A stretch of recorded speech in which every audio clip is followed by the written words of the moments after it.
Okay, that was you guys. We started with a shot of the production crew. TJ's very proud he's back. Welcome back, TJ. Good to be back, Brandon. Good to have you back. Great to see you. You look good. Thanks, man. You have a rough time? Nope. You didn't? I didn't have any symptoms. Really?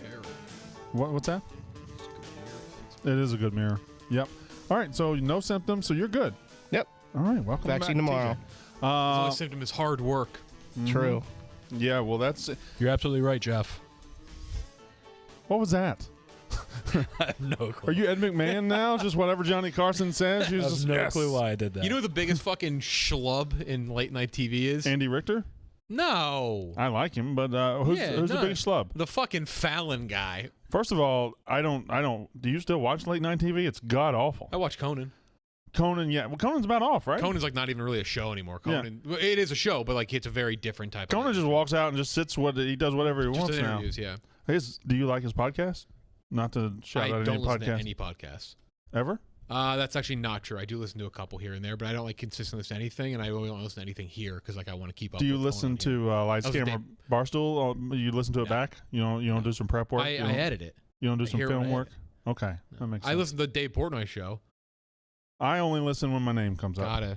Mm-hmm. And we all listen to Pick Central on the podcast networks. We do, yes. Right. Yes, exactly, it's we do. wonderful. I Yeah, like check it watching out. on YouTube. So I am Brandon Walker. That is Jeff DeLoe. It is No Talent Central here on a Friday. The No Talent boys are riding again. Everybody else just leaves on Friday. Not us. Not us. Here we are, the day after the NFL draft. So we'll do two things, and really two things only, I think, because I think there's enough meat on the bone as far as NFL draft discussion. We can have a very hearty NFL draft discussion for most of this hour. We'll also do our picks. And I'll announce my Kentucky Derby horse. And we have the Chazé parlay ready to go for tomorrow. All right, is it ready to go? The hottest non-Big Cat or Dave Portnoy or Brandon Walker bet in the Barstool Sports book. So I have and then we will get to some more dozen trivia stuff because Jeff is going to announce live on the show the niche categories for, boy, when you're announcing the niche categories, you're at a level of nerddom that is quite impressive, but that's fine. People want to know them. People want to know them. We will announce the niche categories for all 12 teams that are involved. All 12 teams. Everyone knows ahead of time what they're going up against. This is not like an advantage for you, or like this is not like every team will get a text from me the next day or so being, hey, your first match, your opponent has this X niche category. Which I call that the KB rule because everybody knows they're gonna have World Capitals, and while he has a leg up because he knows all of them, it's kind of disadvantage for them to have a category like that that people can just study. So I just let everyone know, evens the playing field, you know what to expect. All right, so the NFL draft was last night, the first round anyway. The second round is second, third round tonight, and then of course 4th through 7th tomorrow. So we will get to the trivia. If you're listening for the niche categories, if you're listening for all that, we will definitely get to it. Real quick.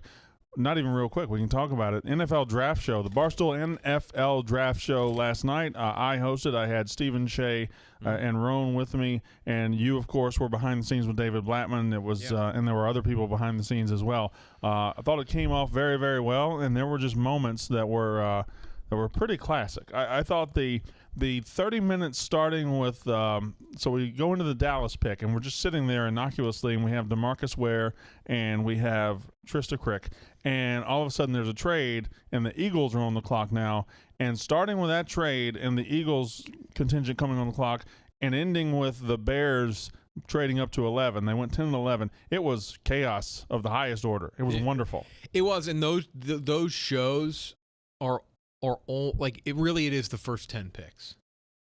Yeah. You have to, like, there can be moments later on, but like the captive audience is mostly going to be there for those first 10 picks. So for it to all happen like that was for as boring as the NBA draft was this year. Yeah.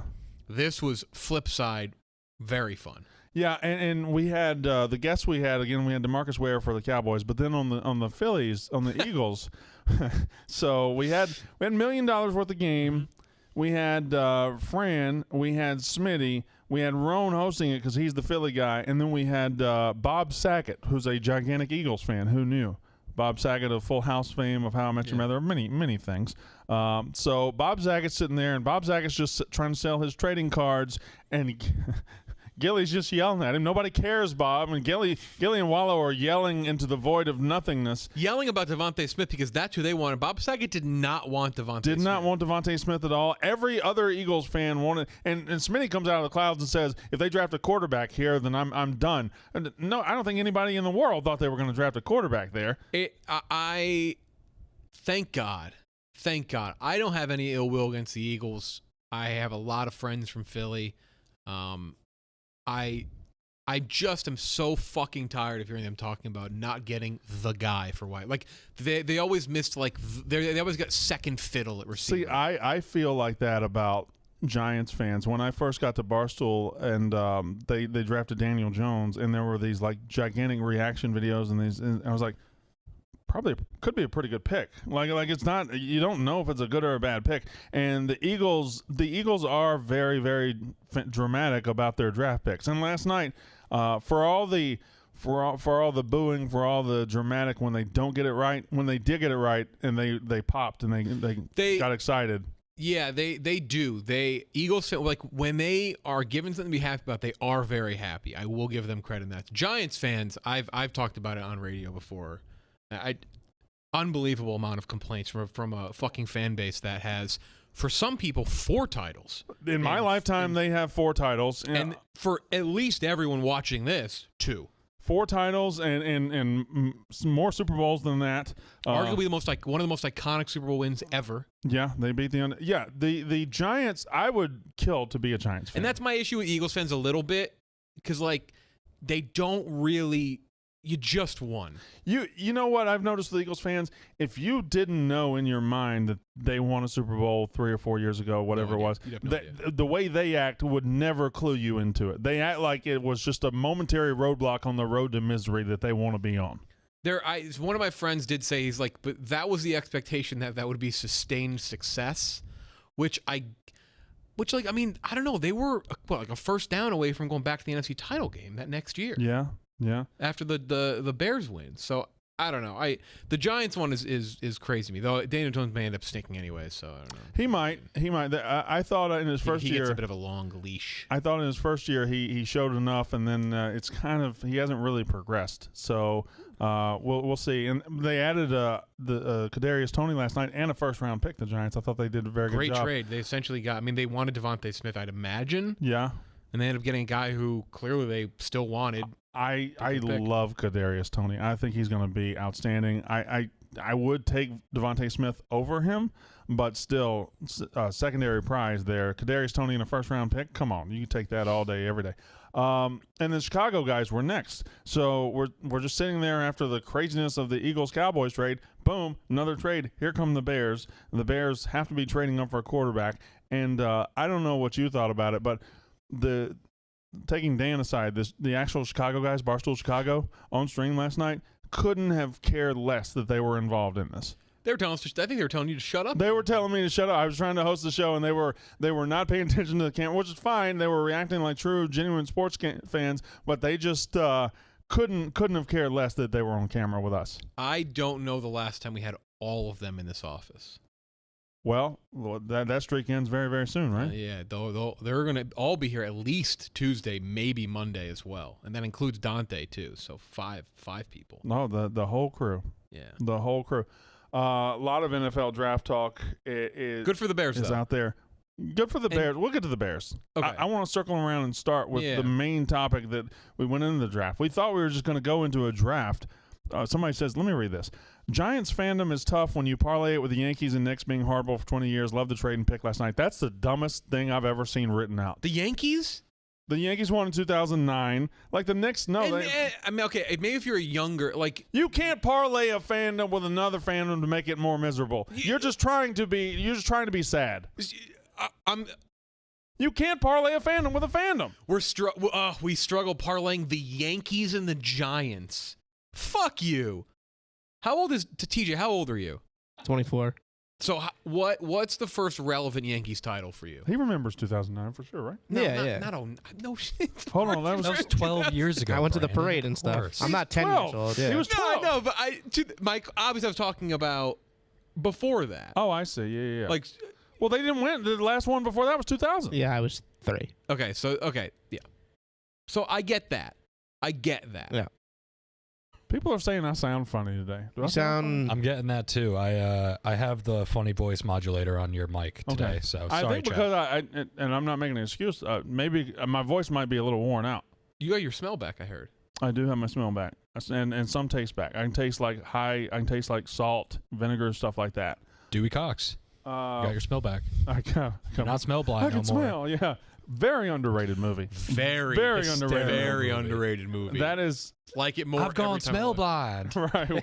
right. It's the cheapest drug there One of the is. few parody movies that broke through the wall Yeah. of the post-Scary Movie 2 world. It's such a good movie. It doesn't feel like a parody, even though it is a parody. Yeah. But that scene where he walks in the bathroom and Tim Meadows is doing the weed, It's the cheapest drug there is. sounds kind of expensive. That's the worst case of cut in half I've ever seen. Walk hard. That's fantastic. I thought I wanted to bring this up to you just in passing conversation, but if I don't say it now, I won't say it. Yesterday we were talking about the Draft Day movie, and we were talking about some of the most ridiculous things from it. I realized last night what is the very most ridiculous thing that happened in that movie. Any idea what it might be? Can I get can you do a hint without me? It's New York related. Oh, well, Coley mentioned it. I didn't see what Coley said. tweeted to me the Richard Nixon, Richard Nixon owner, the owner of the what's his name again? I don't know. Frank Langella. Yeah. Played Richard Nixon, Frost Nixon. Great movie. Okay. You seen Frost Nixon? I very much not. He gets from Cleveland to Teterboro to Radio City in about a 30-minute real life span. So he leaves Radio City at the end of the number 1 pick. He leaves Radio City Music Hall in Midtown Manhattan or wherever it is. It's kind of Midtown, right? It's the top of Midtown. Radio City? Yeah. Yeah, I mean it's in an incredibly congested part of the city. So he leaves in a very congested night, the NFL draft. Crazy night. So he leaves Midtown Manhattan. He goes to Teterboro, which in best case scenario you get there in 25, 30 minutes. Best case scenario, and this is Thursday night at 8:30. Right. No chance. He gets to Teterboro, gets on his private jet, flies to Cleveland, and then goes from the airport to the facility by the time before the 6th pick comes up. So from 2 to 6. So pretty stunning, pretty incredible time travel. There's a rap sheet of is it me or is there an intern or assistant that Sonny just verbally assaults the entire movie? Yeah, there's an intern. He breaks his computer. He throws his computer through the wall. Yeah, and then the guy's like trying to tape it back together. It's a guy in his first day, and he just berates him the whole day. Like overly done nerd. Like, oh, Sonny, oh yeah, it's just fuck that movie. God, I hate that movie so much. He's a very sad sack who's just happy to be there. And he picks up his broken computer, and you see him later. He's duct taping it back together. It's like this part's coming away from this part. A lot of people are asking where Rico is. So let me just give you an update on every. So Marty blocked me. I gotta check. This would be a good breaking news. No, I don't think he has. Marty Mush not here. He went down south to produce a lot of content. I think he was busting the boys last I heard. This one right here, Big Ev. Shout out to him. He's at his grandmother's funeral today. Condolences to Big Ev. He did show up yesterday despite his grandmother's death. All best wishes to Ev. Rico was never going to be here today. He missed yesterday because he got replaced on a trivia team, which is clearly a worse tragedy than your grandmother dying. But Rico not here today. He never was going to be here today, so there's no conflict. He will be back when it's time for him to be back. And Ben Mintz is on vacation. So Ben Mintz will be back when his vacation ends, middle of August. Anyway, what? You all right? That was all you. Everything good? That seemed like I mess with him, but that guy is living it up, man. You all right? I don't want to. I'm not hating on him. Don't. If you think you're hating on him, don't hate him. No, I'm not hating on Ben Mintz. I Yeah. love Ben Mintz. Yeah. I don't know if he talked about Dave's comment about him on the Dave Portnoy show last night. Yeah. I don't know if he'll want Dave to watch that back from last night. No, I don't think he made a couple comments that if I'm Mincy, and I love Mincy, I like it. I mean that. I love as positive a fucking guy as it gets. I agree. Nicest guy. But for his sake, I do hope I do hope like Kareem's not sniffing around and finds that. Because Yeah. I don't know if that, like, I think he would take another shot from Dave. Well, I mean, Dave threw a shot at him, and Mincy, he's so positive he didn't take it as a shot, really. It actually won't matter because Mincy's so positive. He will spin. He's impressive. Like, he is so positive. Uncle Kentucky says Brandon always takes passive-aggressive shots at Mintz. Shut up, you little bitch. I know I did. I'm busting his balls. I love Mintz. I put him on the show. Like, no, we get along. I just, if you're going to if this were Dan taking a 6-week vacation, I'd say, oh, Dan's been gone for 6 weeks. So we bust each other's balls. Y'all can't handle the Barstool fans that can't handle that are really weird to me because the whole culture is built on that. So it's not passive-aggressive. I was taking a shot. That's not passive-aggressive. I love Mintz. Mincy has the thing that I do think, like, this room I mentioned before, it's like, when you step in here, whether you're on YouTube or we used to be on Sirius, like, there should be an appreciation that you're on. Like, I think there was just, I'm not gonna, I don't even name names, but I got at points where I'm like, am I taking for granted the fact that I'm on national radio every day? Yeah. Mincy will never take that shit for granted. No, he really won't. He very, very much will not. If everyone had that mindset, he appreciates the opportunity more than pretty much anybody we have here because he reflects on where he was and where he is. And congratulations to him. Got to razz him for the vacation tweet because it was pretty funny. Though he did know yesterday. He chuckled. He's like, I don't think I would have sent that. He goes, in hindsight, but I don't think I would have tweeted that out. If you can't razz a guy for tweeting out that tone deaf vacation tweet, what can you razz him about? Like, he was so mad last night at their pick too. Yeah, he was because it lined up perfectly for him to take Elijah Moore, and you could just kind of tell that it was going to break his heart. And then they took probably the biggest reach of the first. Well, again, don't take expose me in 3 years, but what looks like the biggest reach of the first round. He's like, damn it, and he hit him with the thumbs. He like aggressive thumbs down at us. Yeah, it's pretty funny. All right, so the NFL draft last night is. I want to do the winners and losers, kind of. I want to just go back, but before we get to the NFL draft, and chat, please weigh in with whatever you want to. Let's talk about the biggest story before the NFL draft. It's the Aaron Rodgers situation. So I still don't understand, by the way. It feels like we're in the middle of a public argument between the Packers and Aaron Rodgers. It feels like Sony and Marvel over Spider-Man. It feels like what was one that just happened again? Yeah. The Super League and all the other club leagues. It's just like they're a married couple and they're arguing, but we're all watching them argue and like taking sides. But Aaron Rodgers, and don't think. You talk about passive-aggressive. Talk about passive-aggressive. When you get mad because they draft a backup quarterback at 25 on the first round of the draft last year, and then you wait till draft day the very next year to say, I don't want to come back, that is some of the most passive-aggressive, incredible shit I've ever seen. Yeah, and people, I mean, he has a history.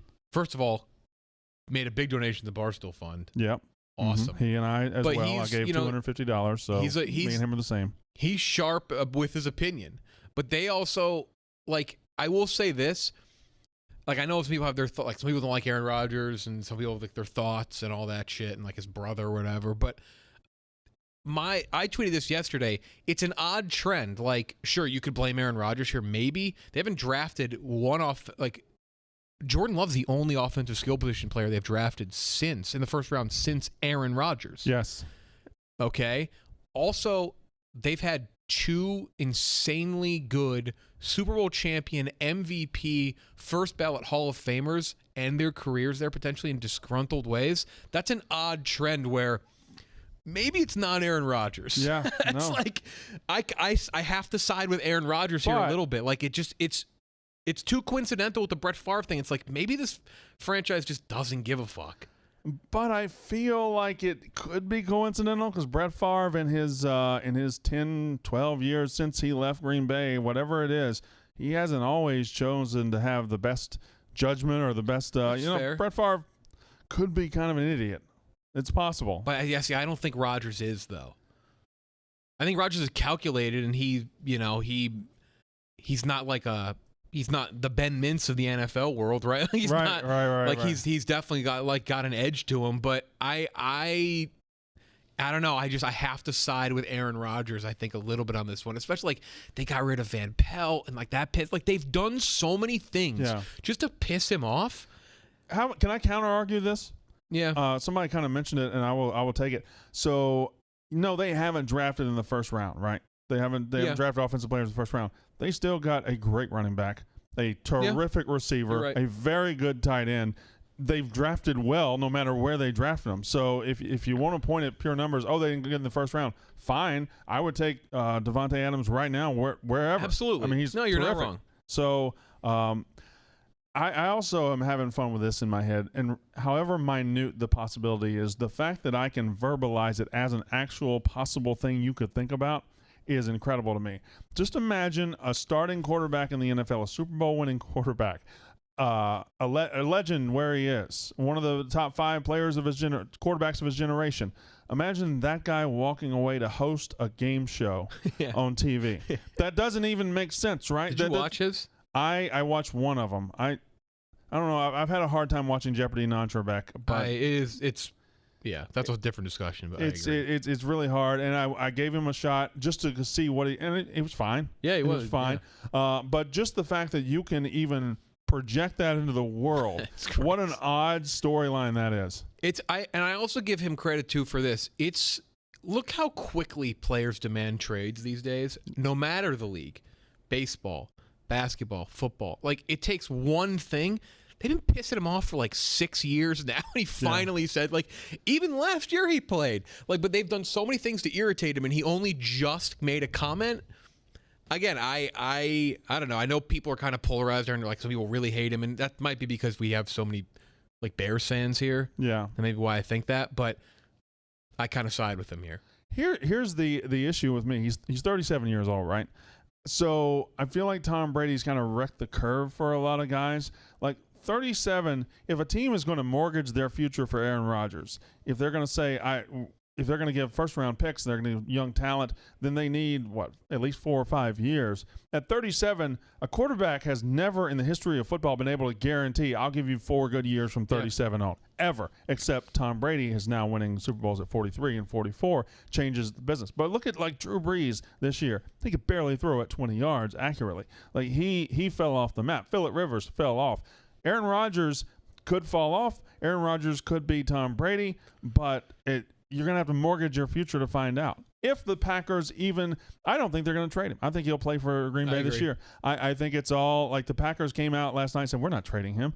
And I don't know, if you're Aaron Rodgers, do you hold out? Do you quit? Do you what? No, I think he's going to play. I think he's a player.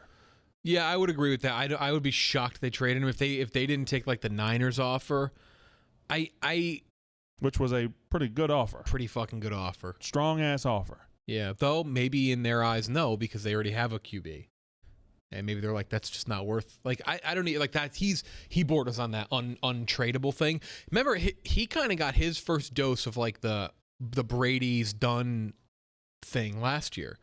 I noted at the beginning of the season, I'm not saying I'm like some sort of fucking Nostradamus. You talking about Aaron Rodgers? Yeah, he kind of got, like, the beginning of the year, I kept joking with PFT. I was like, does Aaron Rodgers, why are we talking like Aaron Rodgers stinks all of a sudden? Like, there just was, like, this weird, like, kind of vibe around the Packers, right? Did you feel that too? Going in, sure, but Rodgers isn't the Rodgers anymore. I think it was fucking great. It felt like it changed so quickly. Like, he was so good early in the season that, boom, it just went away. And it was like, but even then, it was there to begin, where you kind of got that first sense of, like, oh, now they're going to say Rodgers is But there's been tension with the Packers and Rodgers for a couple of years now. Again, the Van Pelt firing was like that.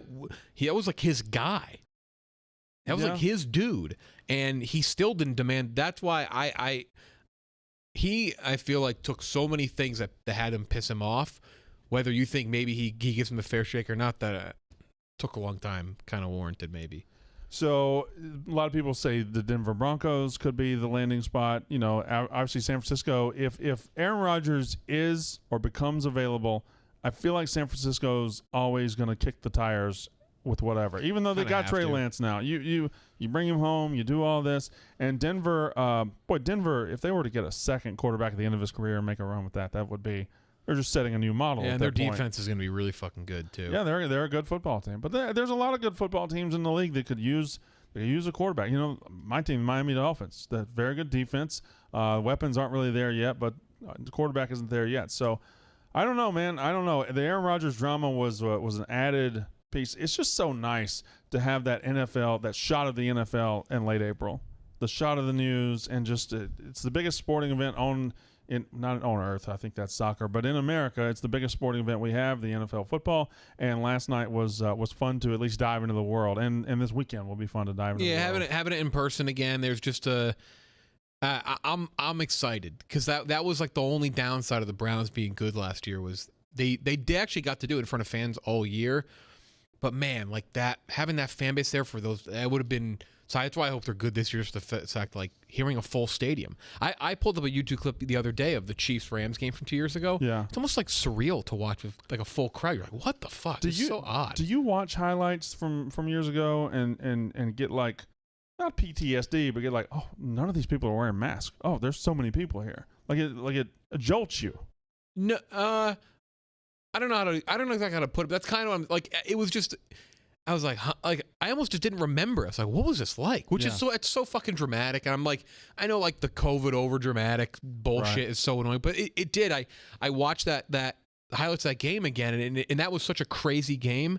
And you're like, oh, all right, like that's coming back. It was almost more like a calming feeling, but you're like, I don't even remember football with fans because you're so used to that empty, quiet feeling from last year. I think we'll be at 100 throughout the league this year. Well, Goodell almost said that word for word without saying it at all yesterday. Because once de Blasio saying New York is opening for business July 1st, once New York opens for business, all the other places that follow New York's lead will just kind of fall into place. And I think we'll have full college stadiums, full NFL stadiums. College for sure. We'll have sports back. We'll have sports back in the hands of the fans that drive it. So that'll be fun. Let me tell you about HelloFresh though. Taking the stress out of meal planning, taking the stress out of grocery trips, taking the stress out of pretty much your entire day. I can't tell you how many times I've worked. I've gotten home. Me and my wife look at each other. What are we going to do? We're going to go out. We're going to go to the grocery store. What are we going to do?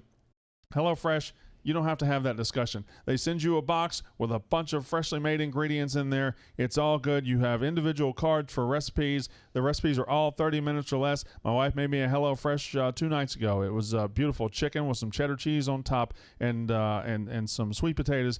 Incredible. It was great. It's healthy for me. I appreciate that right now, as for at least for a moment, I am trying to eat right, so we'll see how well that goes. HelloFresh is delicious. It's the best meal service kit in this country.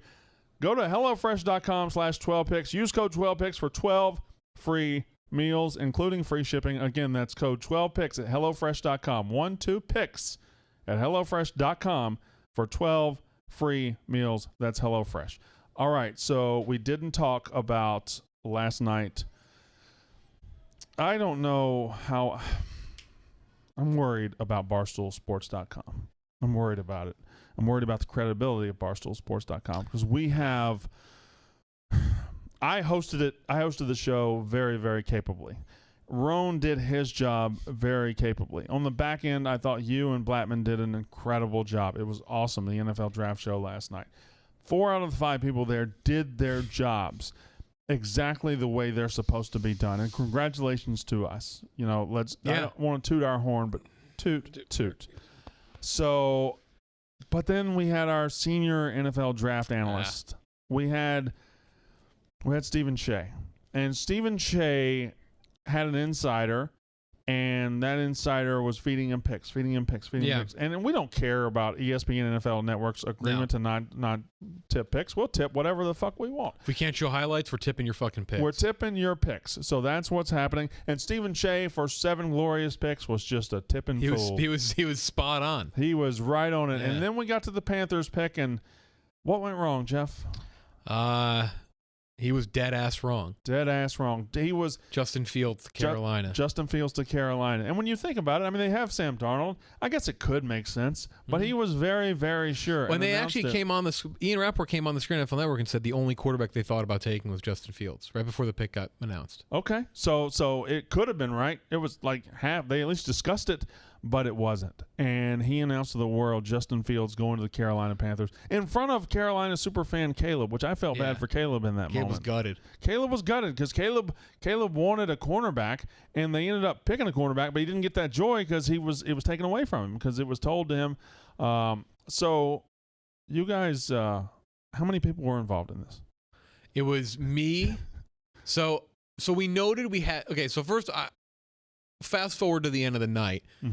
Stephen Che does not agree with you at all. Stephen Che had, in his words, the most accurate mock draft out of any expert in the world. He, first of all, Stephen Che does a great job at everything he does with the NFL, and I think he did have a pretty accurate mock draft. I don't know if I'd say he the said most accurate on the show the most accurate, which is amazing because he took that prank, he took it in stride, and it hurt him and knocked him down for about 2 picks, and about 3 picks later, he's bragging about his mock again. Yeah, so I'll let Big Cat kind of take the reins on his side of the stuff with the yak, but I assume we'll get to it. Big Cat did say one thing that I'll say now. He said we didn't go hard enough at the end of the night. Yeah, we didn't hit him hard enough. So we know the best moment last year wasn't even us.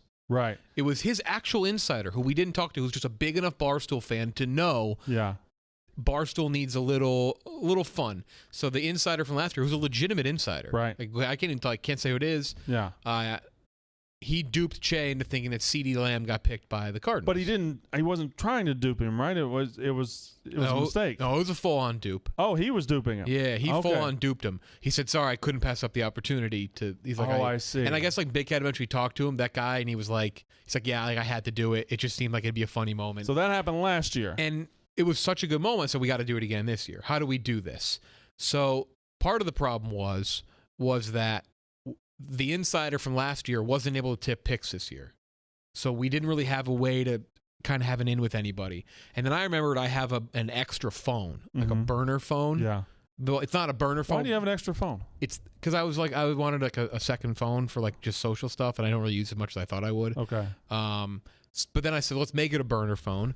How about we text Che from the burner phone and say we're an insider?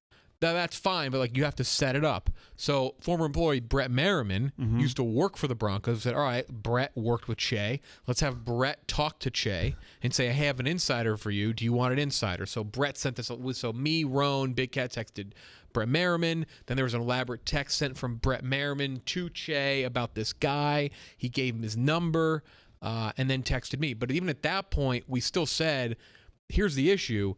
We don't know the picks, so we're going to have to sell him on some of it being right. And then eventually, Big Cat and PFD, they conjured up enough people to tip them picks at the draft site. Yeah. And so Big Cat had the phone all night. He would get the pick, send it in the text chain. Then Che would read it out on air. Jalen Waddle, he didn't believe. He thought he started sniffing around. He knew something was up. He knew something was up from the beginning because he sent a lot of sketchy, weird texts. And then eventually it was Jalen Waddle. Right. Bought it and then got duped. So that kind of locked him in. And then Big Cat sent a selfie of himself from the phone.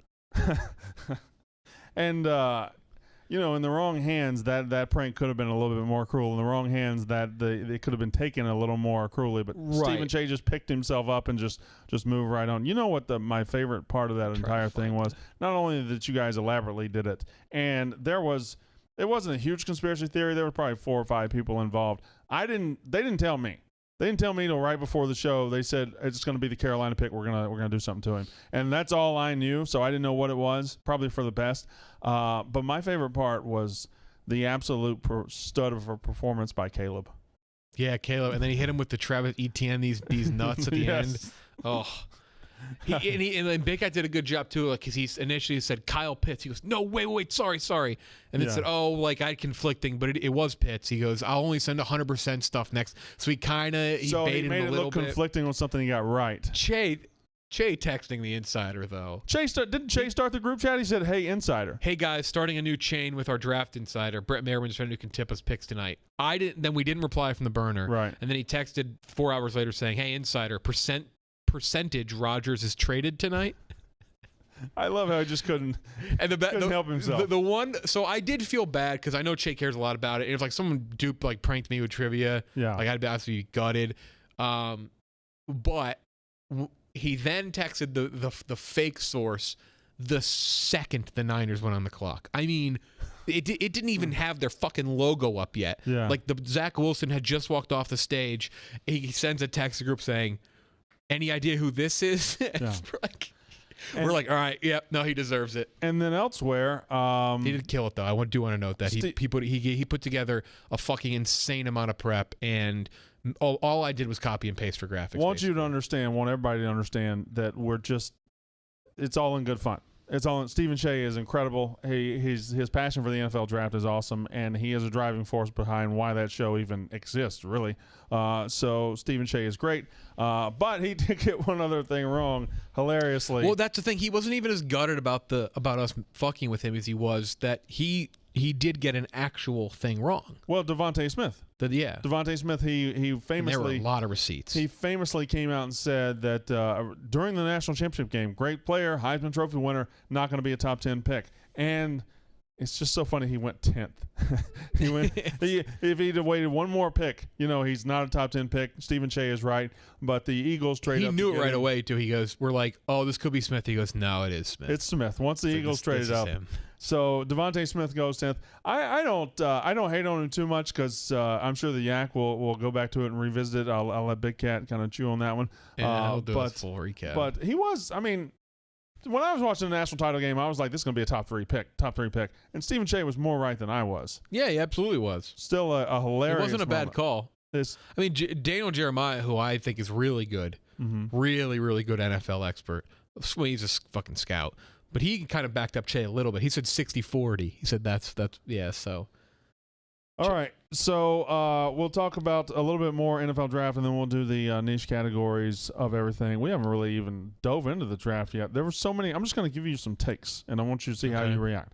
Okay, so teams, there weren't a whole lot of negatives last night. I don't think there were many teams that fucked up. I actually went through a couple different websites and their draft grades, and I saw very few teams get anything below a B+.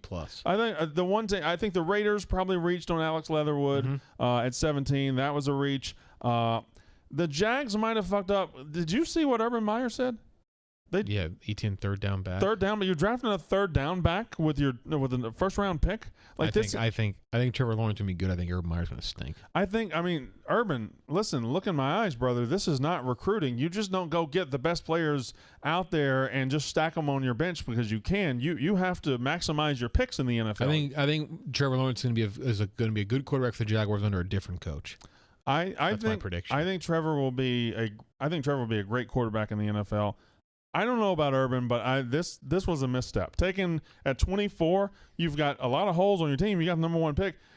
Taking a running back is questionable. Not 24, it was 25 or 26. But taking a running back is questionable. But if you're taking him to be your third down running back, if you're taking him to be a specialty player, that seems wild. And what's his Robinson? James Robinson? They have two decent running backs. Carlos Hyde, Yeah, they have two. Bizarre. And he said that. We have these two guys, and with the third guy, we have a top 8 crew. There is something of the idea that it is the rookie's comfort blanket. Yeah, fair, but fine, but still. Third I'm just down. playing devil's advocate. How about on the night that you get drafted, you hear your coach say he's going to be the third down back? Are you instilled with a lot of confidence? You're going to play though with the Jags. That might be a lot of third downs. Are you ready to get to camp? Like let me at him, coach. You'll play once or twice a drive. That's crazy. That is absolutely crazy. Anyway, so the Raiders reached for Leatherwood. I thought Urban and them kind of reached for Etienne, and then the way they said it was incredible. But mostly, I thought.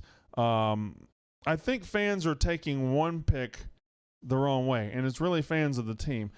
Patriots fans are acting like they got the number 3 quarterback at 15, and I don't think they did. I think that's really a jump to an illogical conclusion because the only team in the draft that really seemed linked to Mac Jones, and maybe it was a smokescreen the whole time, was the 49ers. The only reason Mac Jones got top 3 love was because the Niners had number 3. There were a lot of scouts and experts who said that the fit never made sense to begin with. Yeah, it had to be a smokescreen the entire time. So just the fact that he was linked to the 49ers, he was never linked to the Broncos, he was never linked to anybody else in the top 10. And then they sat still and they got him at 15. What was that for? Oh my gosh. Okay, that's happening in the real world right now. Patriots are excited. I don't blame them for getting excited for getting Mac Jones, but I think Mac Jones was always going to be there at 15, and the 49ers, for some reason, just played everybody on it. I don't think they got a huge steal last night is what I'm trying to say. I don't have a strong opinion on Mac Jones. I don't even know what to – I don't know. First of all, they already said Cam's the guy next year. Mac Jones is it's almost impossible. First of all, his name's Mac Jones. You can't have a strong opinion about that name. He's just – he's got an arm. It's not overly great. Nothing excites you about his athletic profile. He's just kind of a guy. I do think it's funny that an Alabama and an Auburn quarterback will be fighting it out for the Patriots starting job. 2 Auburn quarterbacks, actually. Stidham's there, too. So That's right. so that is that's funny. But I think Patriots fans... He just has... Him having that picture where he looks kind of like us. Right. Like doughy. Mm-hmm. Comparing it to the Brady thing, that's just like another unfair expectation that people are going to set for him. It's like, oh, these doughy boys, they come in the Patriots and they win Super Bowls. Imagine the shitty luck of having the thing about you that makes people have unrealistic expectations is you have a doughy physique because the legend once had a doughy physique. So that's just like, shit, I'm just fat, guys. Maybe I'm just out of shape. I thought the Steelers first round pick, Najee Harris. I know that's, some would say early for a running back, but I think the Steelers, that's a great weapon. He's going to be a very, very good running back. As a Browns fan, I was very pleased they took him. I thought that was a poor move on their part. I think that was a great pick. You think it was a bad pick? Their offensive line has issues right now. Yeah. I think there's many other things they could have shored up. Fair enough. But that doesn't concern me. He could be a good player. Yeah. Okay. He's got a lot of wear and tear in him though too. I said last night, if you were to tell me right now, put standings for next year, I think I might have Steelers last in the AFC North. Really? Mm-hmm. Ravens, I do think the Ravens are a better team than the Browns. Every time the Browns make a move, I think the Ravens got better last night too. The fucking Ravens, every time you name a player that you don't want them to take, they just fucking take him. J.K. Dobbins last year for me. I was 56. They were 55. They got J.K. Dobbins. They are the fly in the ointment in the draft. Yeah, I mean, I like Dobbins, but like Patrick Queen. And then I turned to our producer who's a Bengals fan. I was like, I just don't want them to take fucking Rashad Bateman. And then they did take Rashad Bateman. But the Najee Harris thing doesn't. But you don't see a world where the Bengals could be better than the Steelers this year, do you? Bengals were very competitive last year. They have a lot of talent, a lot of weapons on offense. I will say this, they lost a bunch of, they did lose a bunch of guys on defense. They reloaded like a little bit, but not a thing. They signed Trey Hendrickson, I think. Yeah, I believe so. But they have weapons, and if they can protect Burrow a little bit, like they're going to be in games. I don't know. I'm someone very happy Big Ben is coming back. I would assume so. I was horrified they were going to if they would have made a trade for Deshaun Watson, I would have hung up the cleats. Yeah, I can't believe they're running if they would trade for Aaron Rodgers tomorrow, I would hang him up. I'd hang up the Browns jersey for the year because I know they would just fucking dominate. So I thought the Cowboys trading back, they got a 3rd-round pick to trade back 2 spots and take Micah Parsons, who I believe will be the best defensive player in this draft. I really think Micah Parsons is going to be a great pro. He opted out last year, and there were maybe some off-the-field concerns. But, 2 years ago. There are. 2 years ago at Penn State, we thought this guy was going to be a top 3 pick. We thought he could be a number 1 pick. Him opting out last year was a massive blow to that team. He is an absolute machine. I think the Cowboys getting Micah Parsons, and I know he's not interior defensive line help. I know he's not exactly what Dallas. People they wanted their secondary to short, but man, it's tough to pass up on a guy. Yeah, you just got to get that guy. That guy can be just be havoc out there. That guy can create chaos, and you might have to scheme differently. You might have to change a little bit, and it might not be the guy. It might not be the fit you wanted, but it's the guy you wanted. So make the fit work. I think Micah Parsons for the Cowboys was a tremendous pick. Okay. That's true. Trista didn't like it. So.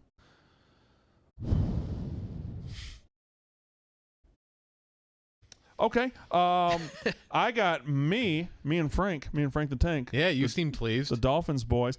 I wanted Jamar Chase. I wanted Kyle Pitts. But if you don't get them, if you're at 6 and you don't get them, those are the 2 best weapons in the draft, in my opinion. If you don't get them, I think Jalen Waddle is a fine consolation prize. Devontae Smith, Heisman Trophy winner, but Jalen Waddle was on track to be just as good as him this year before he got hurt. Jalen Waddle probably can stretch the field a little bit more than Devontae Smith. I like Jalen Waddle. You reunite him with Tua, and then you come back and you get Jalen Phillips, who, from an athletic standpoint, could be the most talented defensive end in the entire draft. So you got that. Now, we got 36 tonight. We're the 4th pick off the board. I need Javonte Williams from North Carolina. That's what I want. Okay. I want the running back. And I know every time I say running back, you seem to be of the camp, don't pick one early and stuff. But we waited too long last year, and we've been so plain. I mean, the Browns got their guy like through 34. We've been so plain at running back the last 4 or 5 years, and you've got to not be plain. And I believe Javonte Williams is your last best shot in this draft to make sure of that. And, of course, there will be a 5th-round pick that turns out to be a stud. But you can't predict that. It's just almost impossible to predict it. That's where I'm standing. I thought the Bears trading up to get Justin Fields, whether Justin Fields works out or not, that is such a they've seemed like a fan base that's kind of moribund. They've seen a fan base that's like stuck in the mud a little bit. That pulled them out of the mud very, very quickly. That's a jolt of excitement to a franchise that needed it. Absolutely. And we watched so many fucking Bears games, which I guess everyone could probably say that, like, we watched so many Dolphins games, watched so many Browns games, Redskins games, a Washington football team, excuse me. But, like, we watched so many Bears games. How many times were we in a situation where you're like, oh, man, if they just had a guy who could literally throw the football, they would have won this game. Like, even the playoff game, where they'd have like 3rd and short, and you're like, man, if there's just like a serviceable quarterback, they would have probably won this game.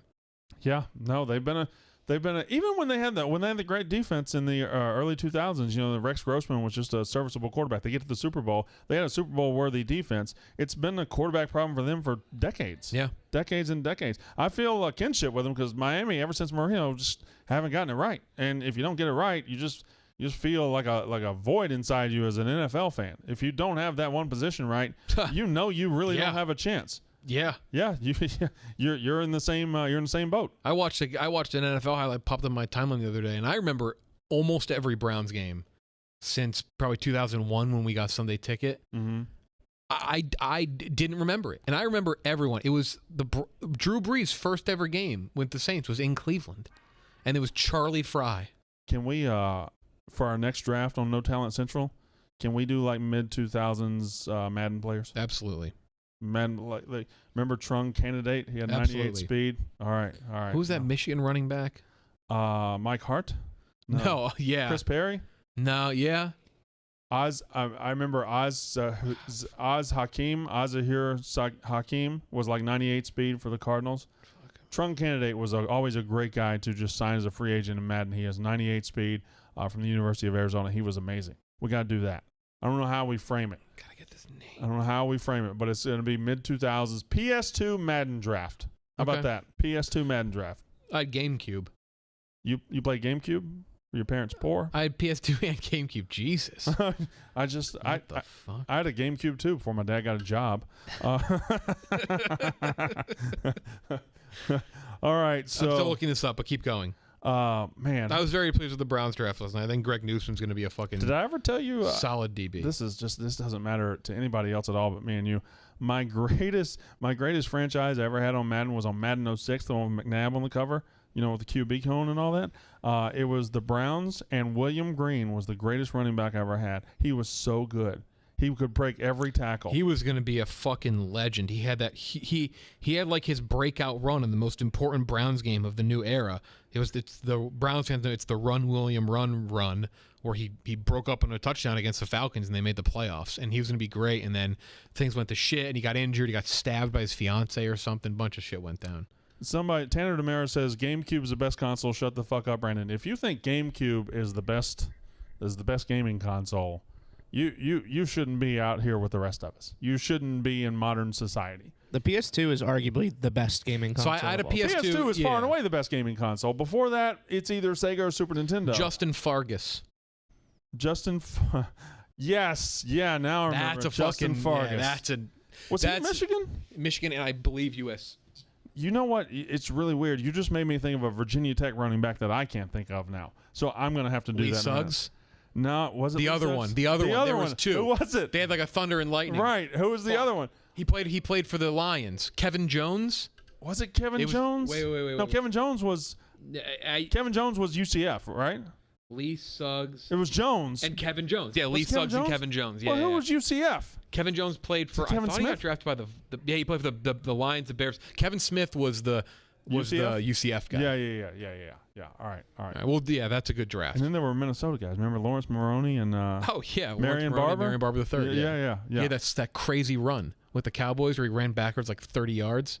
Everybody's saying, PS2. Listen, PS2 was absolutely 2004, 2005, the greatest time ever in sports gaming. The best sports games we ever got. Worst Madden game of all time was actually the McNabb one, the next gen. The first next gen release, the Xbox 360, the launch title. So I had the PS2 and the GameCube. I got the 360 on launch. Boy, that thing fought through it for the years. Yeah. had no faceplate, had to wrap it in towels when I had the Red Ring of Death. But that Madden, the commercial they had for that next-gen Madden was fucking insane. It was like, everything was all 3D, looked like the craziest animation. Andy Reid's mustache was blown in the wind.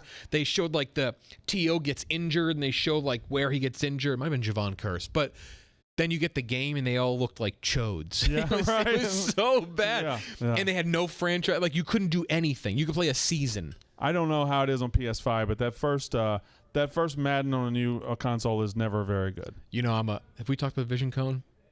Are you a Vision Cone proponent? I love the Vision Cone. I didn't mind it. The Vision Cone, even the playing field. Yeah, I didn't mind it, but my best friend who I got high with and played Madden every night on that back then didn't like it. So I would play without was the whole field. Manning's was the whole field. And then you would get the backup in, and it would be like this. Yeah. But it was fun.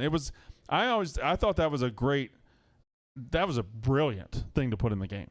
Brilliant. You're so polarizing. But a lot of people just didn't care for. They didn't want the challenge. They didn't want to have to do that.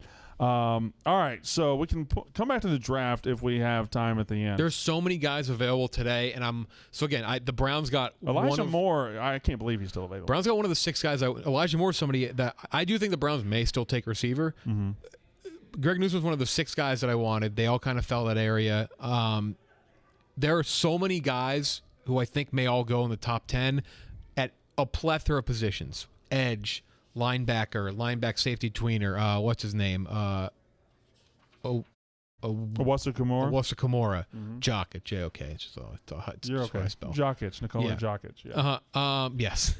He is someone who I would have taken at 26. Would love him. Don't think he's going to fall to the Browns. They have 2/3 and a second. I kind of hope they trade up. Though they do the money ball things, I'm not sure they will. But there are so many guys available late, early in the second round. Today's going to be a stud draft. There are some names. How when it comes to game, we're going to be doing the PS2 Madden draft next time you're on the show. Correct. If it's next week. How old are you when it comes to games?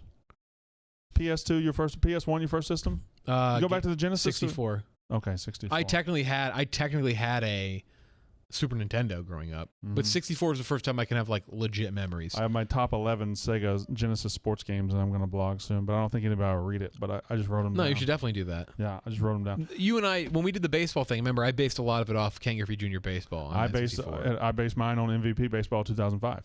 Yeah, you did say that. Which one was Manny on? Manny was on 2005. Pujols was on 2004, and I believe Randy Johnson was in 2003. I think I'm right. Okay.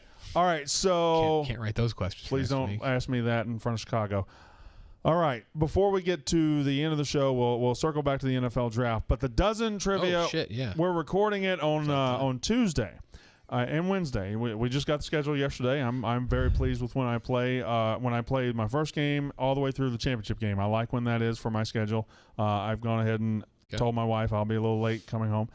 So the dozen starts Tuesday. Is it rolling out in 1 week, or is it 10th, 11th, 12th, 13th, and 17th, 18th, 19th, 20th, and then it's like whatever it is. It's 4 days a week for the last 3 weeks of May. Okay, all right. So boy, I know people are like, oh, who's gonna spoil it? Boo! I know you got mad that your name got thrown out there. Many I don't people's know how. names I did. don't spoil. I know.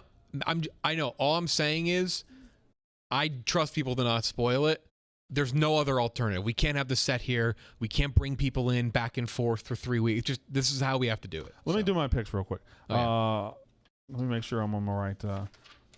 Pirates money line against Cards. Yankees Indians money line parlay tonight plus 140. I'm going with aces there. Garrett Cole and Shane Bieber. Braves money line over Blue Jays, and my derby pick 15-1 out of the 8 position is Medina Spirit. I go by names. I have no idea about these horses. Which is the horse that has the Barstool fan?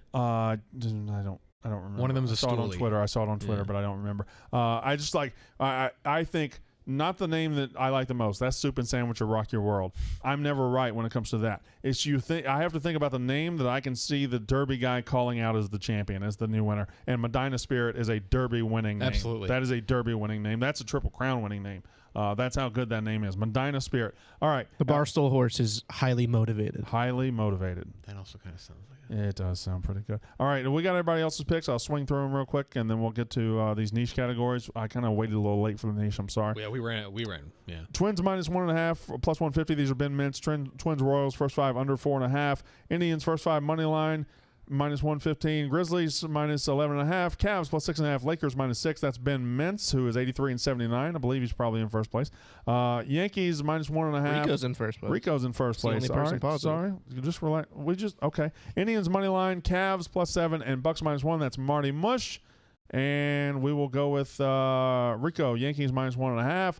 Royals money line. Mariners money line, Hawks 76ers over 220. Shout out to Big Ev. I don't think we have his picks today. He is getting a and the day off, 8-leg Chazé parlay, Please. typically plus 4 to 5,000. Padres money line, Yankees money line, Grizzlies money line, AC Milan money line, Avalanche money line, Flyers money line, Everton Aston Villa over 2.5, and then UFC Botello and Carolina over 2.5 rounds. That'll be up tomorrow morning on the Barstool Sportsbook app. All right, niche categories. How are you going to give it to me? The show is yours pull now. up the graphics. Let's start, I guess, with the 1 seed. Frank and the Frankettes World. So here's how it works. Every match, each team gets one in each category. I tell them, hey, for example, Brandon versus Ben Mintz. Obviously, it wouldn't be college football because they both know it, so college football goes there. If somebody's niche category is college basketball and the other team knows college basketball, they'll have college basketball, but it'll defer to their next niche. So World Capitals for Frank and the Frankettes, I believe that's their niche for the entire tournament. Flags of the World is their backup. The 2nd seed, Team Minahan, PGA Tour Golf is their niche category. I believe that is going to be their niche for every single match of the tournament. Backup is comic book movies. They know comic book movies? Yeah, Steve does. They just really don't need anything outside of golf. Kirk is he's a Rain Man of golf. It's unbelievable. Keep going. The 3 seed is the Yak. Battle Rap is their number 1 niche category. I actually believe that will be used every single round. And then their backups are Barstool History and then the NFL Draft. I don't think they'll get to either of those. I think Battle Rap will be their niche for the whole tournament. 4 seed is the Big Screamin' Honkers. UFC is their niche category. College football is their backup. I believe UFC will be used throughout the entirety of the tournament for them. A very good niche category. Comic movies is the 3rd one. Obviously, they'll still have college football because they play a lot of teams that know college football anyway. So it evens out. All right. Try not to give anyone an advantage. That's why we do the niche. We give every team a chance to have 1 advantage, and everything else should be even. Next up, the 5 seed, the experts. Every team had a chance to give me 4. You gave me all 4. Sure did. Sports movies. You actually are going to move around a lot. You have sports movies a couple times.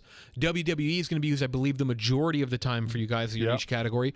Romantic comedies. And then I do believe we're using all 4. There's 1 match with ska music as your niche category. So, yeah, you guys have I think those are 4 solid picks from you guys. I'm very excited. The first 2 are mine. Sports movies and WWE. A lot of weight on your shoulders. 6 seed, Smockin', anime. That is a stone-cold niche category. I don't believe college basketball will be used as that. They will get college basketball. There's a couple matchups for them potentially where the other team knows college basketball. I think against Chicago, we may have college basketball as a category.